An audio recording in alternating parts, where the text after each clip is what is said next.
حضرت سالم بن عبداللہ رضی اللہ عنہ فرماتے ہیں کہ میں نے حضرت ابو ہریرہ رضی اللہ عنہ سے سنا، انہوں نے بیان کیا کہ میں نے رسول اللہ صلی اللہ علیہ وآلہ وسلم کو فرماتے ہوئے سنا۔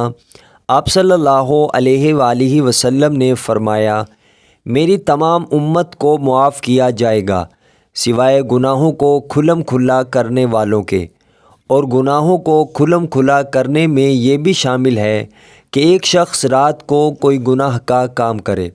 اور اس کے باوجود کہ اللہ نے اس کے گناہ کو چھپا دیا ہے، مگر صبح ہونے پر وہ کہنے لگے کہ اے فلاں، میں نے کل رات فلاں فلاں برا کام کیا تھا، رات گزر گئی تھی اور اس کے رب نے اس کا گناہ چھپائے رکھا، لیکن جب صبح ہوئی تو وہ خود اللہ کے پردے کو کھولنے لگا۔ صحیح بخاری حدیث نمبر 6069۔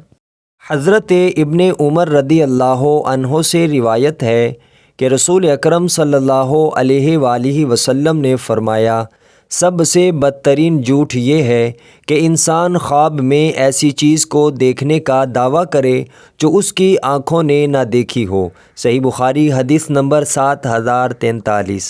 حضرت ابو ہریرہ رضی اللہ عنہ فرماتے ہیں کہ نبی اکرم صلی اللہ علیہ وآلہ وسلم نے ارشاد فرمایا،